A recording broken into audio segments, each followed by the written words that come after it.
Well, welcome back, my friends, to another rousing rendition of Choir Boys Cutler Outdoors.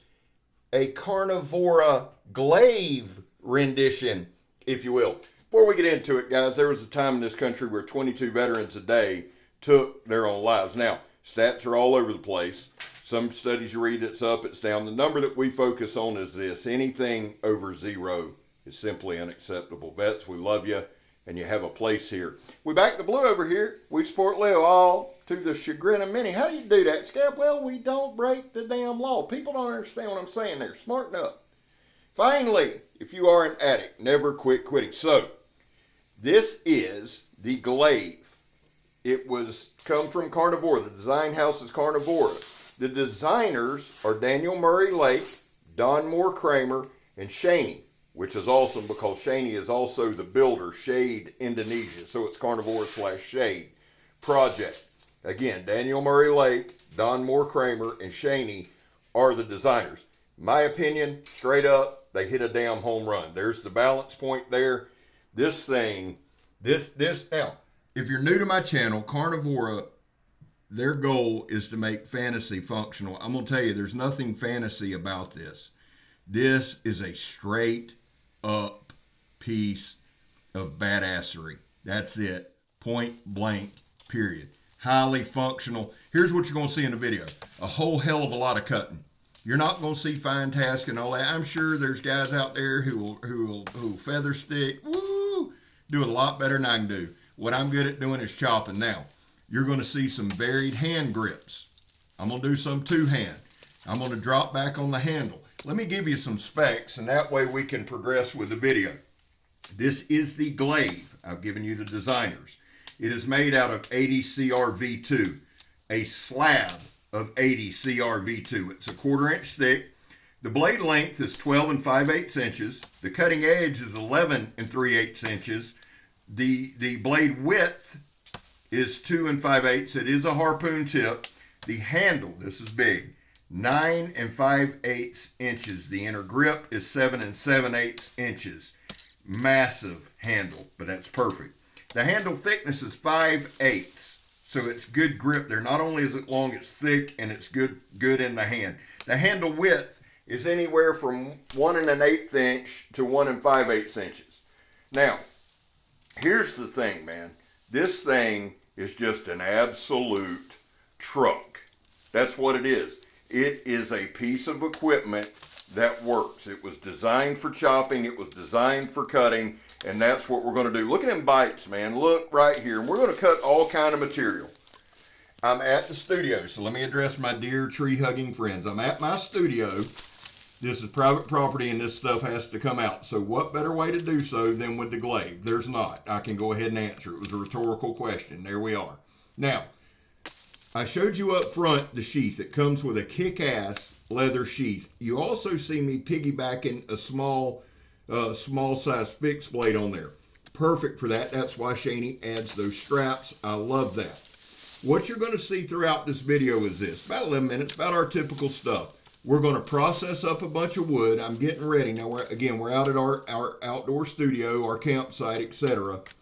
We're prepping. I think if not this weekend, maybe the next weekend, I'm going to do another camp out. So we're moving some stuff out. I want to get as much done, guys, this winter as I can before summer. That way when summer comes, I can just go out and enjoy it and do my demonstrations.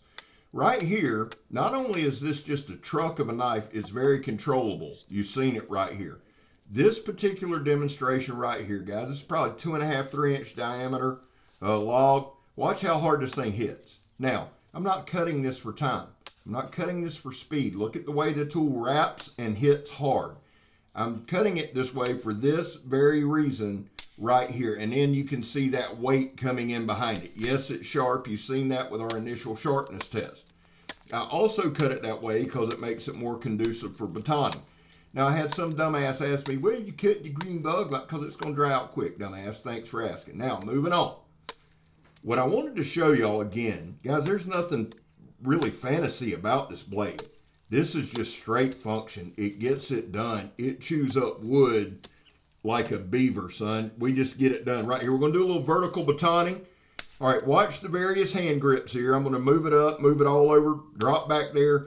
When you drop back to that pommel, which I do have a pretty good skull crusher on there, coconut opener, and whatever the hell you want to call it. When you drop back where my hand is right there, son, you're bringing a ton of power. It's got that kukri shape, doesn't it? And I was just talking to JC Mahan about how a kukri design or a kukri shape, that forward cant like that, it always hits above its weight. Now, that being the case, with this thing being a larger blade, it hits that much harder, guys. But again, like right here, just doing some small stuff, doing some batoning, processing up some wood, trying to speak, those type of things. The knife handles insanely well. It hits hard. It hits very hard. We've hit some soft targets. And again, we're going to continue with our vertical batoning. I stole this from Grugsy over at Legion Tactical, but I love the aesthetic of it. And it's a good way to process wood. And the other thing is this, I am a novice at best. I say that all the time. This is all a learning process to me. I get comments all the time, why don't you do this or that? I try to implement it. But here's the thing. I want to pick out a couple things and point out a couple things about this blade that I really like. The initial sharpness. It came sharp as hell straight from the man. That can't be understated. Actually, it can't be overstated. Can't say it enough. Watch here. Two hands. Bam. Backhand. I hit better with my backhand. Honestly, I hit a lot harder. But here's the thing. While this is a big, sharp tool, and sharpness was the first thing that I loved about it, it's very controllable. The second thing that I love about it is the handle. Remember, it's 9 5/8. That is a large handle. And they're nice slabs of micarta. Super, super comfortable in hand. And I'm just going to tell you like this. Shade Indonesia is one hell of a maker, son. You've seen all the Carnivora products on here. You've seen the Nopalope from JC Mahan. You've seen the Dark Horse. You've seen Shaney's work on this channel. I love having Shaney's work on this channel. Why? Because I can beat the ever-living hell out of it. I can go out. I can have fun. I know it's not going to destroy it. I know it's not going to roll an edge. I know that the tool is going to function. For a knife reviewer, demonstrator, whatever the hell you call us, that is a major, major piece of mind right there. And again, just focus on, while I'm rambling on, I know most people tune me out, but while I'm rambling, focus on how hard this thing hits. Shaney teamed up with Daniel Murray Lake. You've heard that name on here before. And Don Moore Kramer. You've definitely heard Don's. All three amazing guys. And I think they did one hell of a collaboration. Now right here, it's an oak tree that's drying out. So it's harder than a brick bat. And you see right here too, I want y'all to pay attention.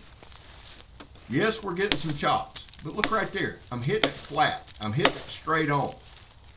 And guys, I know I'm not as lean and muscular as I used to be, but I'm still about 280 pounds. I still swing hard, and we're just bringing it flat. Now we're bringing that curvature over the log, and we're just going to bang.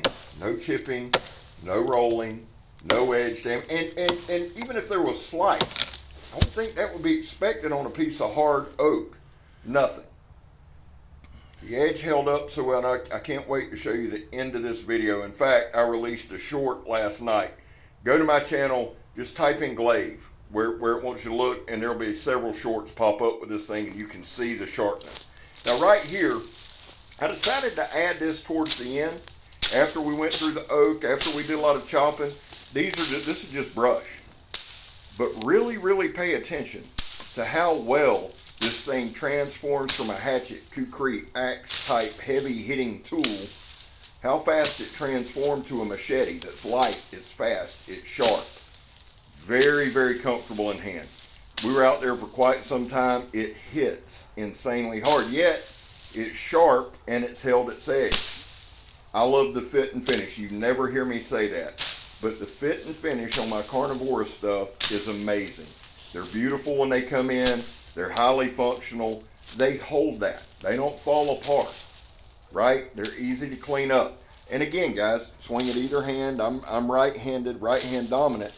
But this thing was easy to control. Right there you see, these are just vines and old Florida junk. We got about a minute left. this is one piece, and I say this honestly, that I would love, absolutely love to have in my collection. Why? Because I'd use the damn thing. If you get one of these, and I'm going to add a link in the description to the Glaive. If you get, I'm telling you, if you're saving up for something, this is a handy piece to have. And you know we're not the damn QVC. Buy it, don't matter to me. But I'm telling you, this is just one of those blades that I'm uber impressed with. Now you see right there, it's got that nice choil. Look at that, man. That's after the chopping, and y'all see all the crap on it. We don't wipe it off. We don't strop it. We walk in and we do the do. Boys, fantastic job. As always, great design, great build. I'm Scab. You're not. Glaive's